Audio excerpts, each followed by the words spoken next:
के साथ में तो महाराज आज वसुदेव जी बारात को तैयार कर लेते हैं। बारात ले जा करके आज मथुरापुरी में पहुंचे हैं। तो महाराज भोजराज कंस ने आज बड़े ही प्रेम सम्मान के साथ में अपनी बहन देवकी का विवाह किया है। और विवाह करने के बाद में आज विदाई का समय आया है। जब महाराज विदाई का समय आया तो महाराज कंस इतना अत्याचारी था, लेकिन अपनी बहन देवकी से बहुत ही प्रेम करता था। आज जब विदाई का समय आया है तो महाराज बहन देवकी रोने लगती है। भोजराज कंस के भी आज आंसू नहीं रुक रहे हैं। महाराज रो रही है देवकी और बोली है भैया से, भैया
भैया देवकी रो रही है, भोजराज कंस भी आज रोने लगता है। तो महाराज जब देवकी रो रही है तो भोजराज कंस ने आज मन में विचार किया है कि हम अपनी बहन देवकी को स्वयं ही आज छोड़ करके आएंगे। तो इधर भोजराज कंस रथ चलाने लगता है और रथ पर वसुदेव और देवकी बैठ जाते हैं। आज रथ लेकर के जा रहा है भोजराज कंस। तो महाराज जाते जाते महाराज रास्ते में आकाशवाणी होती है और महाराज आकाशवाणी ने कहा है कि हे भोजराज कंस, जिसे तू लेकर के जा रहा है ना, तेरी बहन देवकी का 8वां पुत्र तेरा ही काल होगा। जैसे ही महाराज इतने वचन सुने हैं आकाशवाणी के, भोजराज कंस ने मन में विचार किया है ये क्या हो रहा है, देवकी का 8वां पुत्र मेरा काल होगा। मैं तो स्वयं देवकी को छोड़ने के लिए जा रहा हूँ। तो आज भोजराज कंस क्रोधित हो जाता है और तलवार को हाथ में लेकर के देवकी के केसों को पकड़ लिए और महाराज जमीन पर आज धक्का दे देता है। महाराज देवकी के केसों को पकड़ करके बोला है ये तलवार अब मैं तुझ पर चलाऊंगा, क्योंकि तेरा 8वां पुत्र मेरा काल होगा। इधर जैसे ही महाराज तलवार को हाथ में लिया है, महाराज वसुदेव कहने लगते हैं हाथ जोड़ जोड़ के, भोजराज कंस ऐसा करो, तुम देवकी को मत मारो। जितने भी देवकी के गर्भ से बालक होंगे मैं एक एक करके सभी बालकों को तुम्हारे पास में लेकर के आऊंगा। भोजराज कंस तुम देवकी को मत मारो। तो आज भोजराज कंस ने वसुदेव और देवकी को कारागार में डलवा दिया है। जिस समय महाराज कारागार में डलवा दिया तो महाराज एक दिन की बात है, जिस समय भोजराज कंस आज राज सिंहासन पर बैठा है और इधर जेलों में आज 9 महीने व्यतीत हो जाते हैं। देवकी के गर्भ से एक पहला बालक जन्म लेता है। तो महाराज उस बालक को लेकर के आज वसुदेव चलने लगते हैं और जैसे ही बालक को गोद में लिया है, देवकी कहने लगती है कि पुत्र को आज नजर भर के देख तो लेने दो स्वामी। तुम पुत्र को लेकर के जा रहे हो, मेरा भाई इस पुत्र को मार देगा। तो आज देवकी कहने लगती है इस पुत्र को न ले जाओ। वसुदेव ने कहा है कि मैं भोजराज कंस को ये वचन दे चुका हूँ कि जितने भी देवकी के गर्भ से बालक होंगे, एक एक करके मैं उन सभी को तुम्हें भेंट कर दूंगा। तो आज जब महाराज पहला जब बालक हुआ है ना, तो वसुदेव जी आज लेकर के जा रहे हैं, पहुंचे हैं भोजराज कंस के पास में और कहा है देवकी का ये पहला पुत्र है महाराज, ये मैं आपको ही सौंप रहा हूँ, आप इसे अपनी गोद में ले लीजिए। इधर भोजराज कंस ने उस बालक को अपनी गोद में लिया है और देखा है कि बड़ा ही प्यारा बालक है। तो आज वसुदेव को दे देते हैं और कहते हैं वसुदेव तुम इसे ले जाओ, क्योंकि देवकी का 8वां बालक मेरा काल है, पहला बालक नहीं है।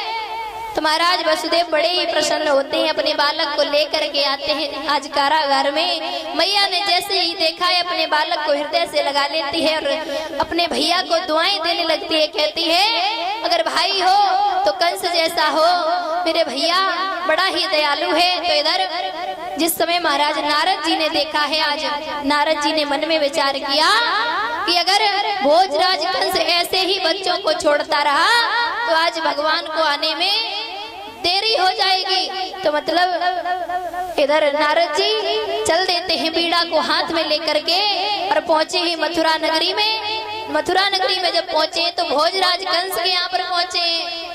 जैसे ही नारद जी को आते हुए देखा, भोजराज कंस कहने लगता है आइए मुनिवर आसन ग्रहण कीजिए, कहिए क्या कार्य है। नारद जी ने जवाब दिया है ये बताओ, आकाशवाणी हुई थी उसने क्या कहा था।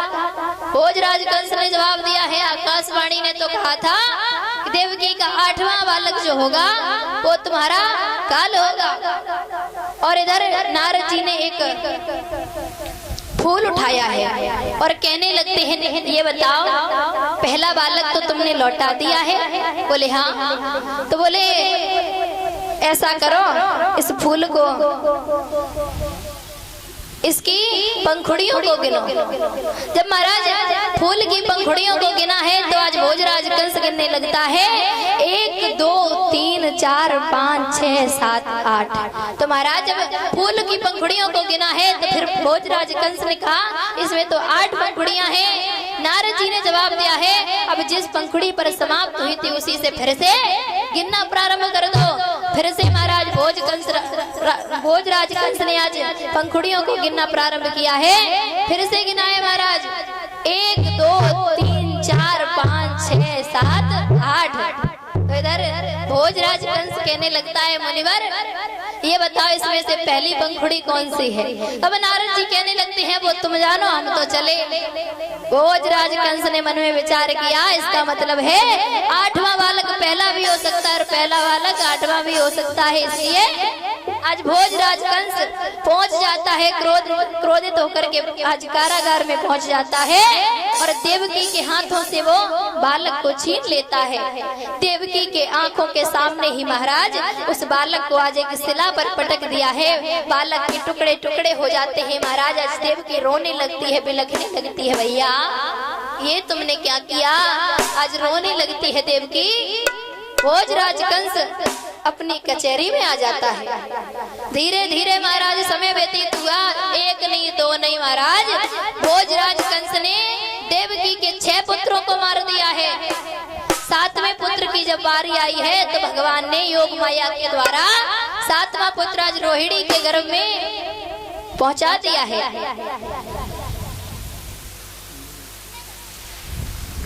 इधर धीरे धीरे महाराज समय व्यतीत होता है। जब 8वें गर्भ की बारी आती है और कंस के यहाँ पर तैयारियां हो जाती हैं, क्योंकि महाराज 8वें गर्भ की बारी है, काल आने वाला है कंस का। तो महाराज जहाँ पर एक एक पहरेदार लगे थे ना, वहाँ पर 4-4 पहरेदार लगवा दिए। एक एक ताले लगे थे, जहाँ पर एक एक 2-2, वहाँ पर 6-6 ताले लगवा दिए। भोजराज कंस को बहुत ही भय है मन में, कहीं मेरा काल ना आ जाए। और महाराज काल एक ना एक दिन तो जरूर आता है, मृत्यु जरूर आती है, कोई भी अमर नहीं होता है। लेकिन फिर भी भोजराज कंस आज तैयारियां करने लगता है, कहीं मेरा काल ना जीवित रह जाए।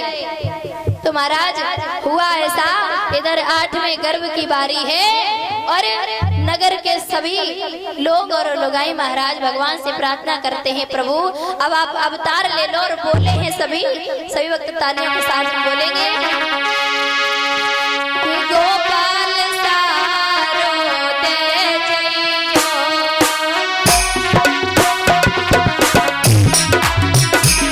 गोपाल सारो दे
सभी नगरवासी आज भगवान से प्रार्थना करते हैं, प्रभु अब तो अवतार ले लो। इधर 8वें गर्भ की बारी है महाराज, 8वें गर्भ की बारी है। तो महाराज जिस समय धीरे धीरे समय व्यतीत होता है, 9 महीने हो जाते हैं, तो महाराज भादों की रात है, रात्रि के समय मध्य रात्रि में महाराज 12 बजे आज भगवान चतुर्भुजी रूप में उस कारागार में प्रकट हो जाते हैं। महाराज सभी पहरेदार सो रहे हैं और महाराज मंद मंद हवाएं चल रही हैं, नन्ही नन्ही बूंदें गिर रही हैं, पुष्प खिल रहे हैं महाराज, बिजली कड़क रही है। महाराज भादों की रात है, मध्य रात्रि में भगवान ने चतुर्भुजी रूप में दर्शन दिए हैं आज वसुदेव और देवकी को। तो भगवान ने जवाब दिया है, ऐसा करो कि हम तुम्हारे यहाँ पर पुत्र बन करके आए हैं। देवकी कहने लगती है, पुत्र बन के तो आए हो, 4-4 भुजाएं हैं, वस्त्रों को धारण किए हो और तुम तो बड़ी बड़ी बातें भी कर रहे हो। ऐसा करो छोटे हो जाओ, और बालक होता है ना, बालक के 2 हाथ होते हैं, और जब महाराज जब बालक पैदा होता है तब रोता है, तुम्हारी तरह बातें नहीं करता है। भगवान ने आज नन्हा सा स्वरूप बनाया है बालक का, और महाराज लेट जाते हैं आज वहां पर। तो महाराज भगवान का आज अवतार हो जाता है, भगवान का अवतार होता है। आज बोलिए कन्हैया लाल की, बोलिए वसुदेव बाबा की, बोलिए देवकी मैया की, बोलिए काली मैया की। आज भगवान का अवतार होता है। तो महाराज जब भगवान का अवतार होता है ना, वसुदेव की बेड़ियां खुल जाती हैं, थगड़ियां खुल जाती हैं। तो इधर वसुदेव ने एक छबला को लिया है। जब महाराज एक छबला को लिया है तो उसमें उस बालक को लिटा लिया। कमेटी वाले भैया, अगर वसुदेव जी और बुलाइए महाराज, वसुदेव जी जहाँ कहीं भी हो, कन्हैया जी को लेकर के भागवत पंडाल में आ जाएं। वसुदेव जी अगर हमारी आवाज आप तक पहुंच रही हो तो अति शीघ्र कन्हैया जी को लेकर के भागवत पंडाल में आ जाएं। और महाराज इधर वसुदेव जी लेकर के चल देते हैं। भगवान का आज अवतार हो जाता है।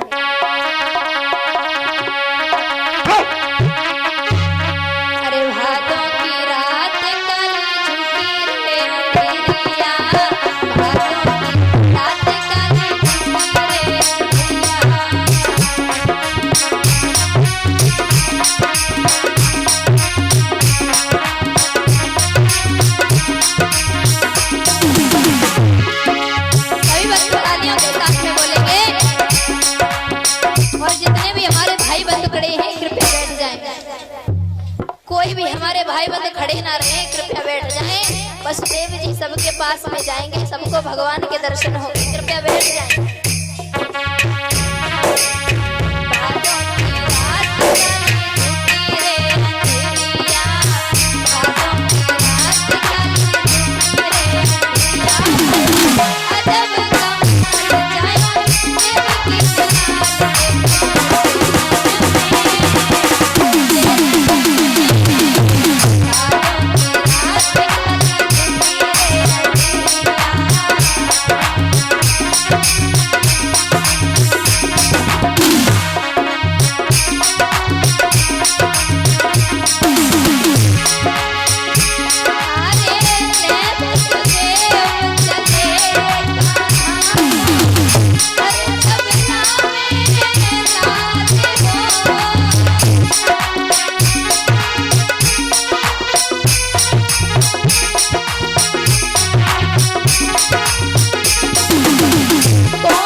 हमारी माताएं बहना ये अबीर को फेंक रही हैं, कृपया फेंके नहीं। बच्चे के ऊपर चला जाएगा अबीर, महाराज फेंकिए नहीं। और जितने भी हमारी माताएं बहनाएं खड़ी हैं कृपया बैठ जाएं। वसुदेव जी सबके पास में जाएंगे, बैठ जाओ मैया। माताओं बैठ जाओ और हमारे भाई बंधु खड़े हैं कृपया बैठ जाएं। सभी के पास में वसुदेव जी जाएंगे।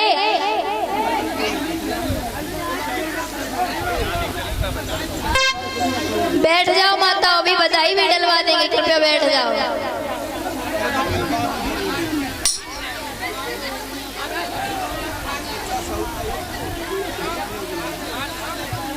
बैठ जाओ माता, और हमारे भाई बंधु खड़े हैं, कृपया बैठ जाएं।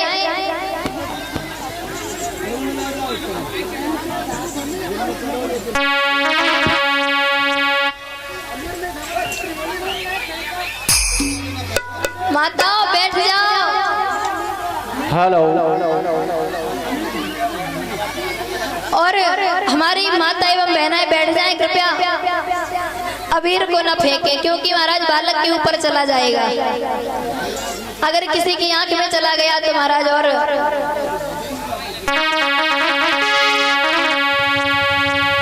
बैठ जाओ माता।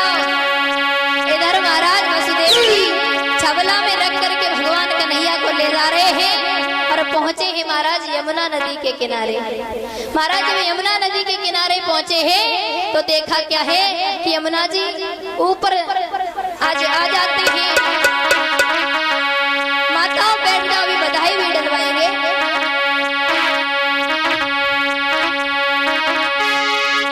आवत देखो सोया चढ़े आई रसिया।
और जितनी भी माताएं खड़ी हैं कृपया बैठ जाएं, और जितने भी हमारे भाई बंधु खड़े हैं कृपया बैठ जाएं, क्योंकि महाराज वसुदेव जी सभी के पास में जाएंगे।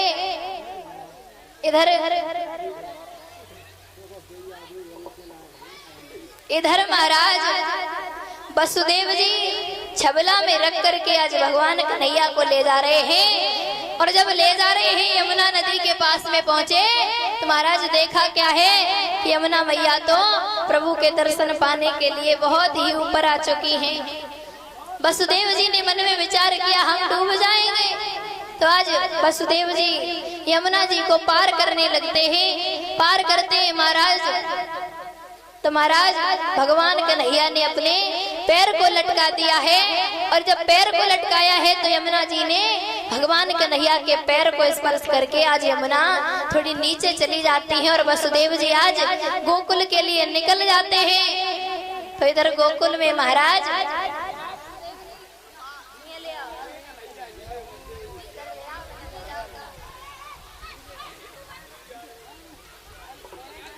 जिस समय महाराज वसुदेव जी आज भगवान कन्हैया को ले जाते हैं और ले जा करके पहुंचे हैं महाराज आज नंद बाबा के महलों में।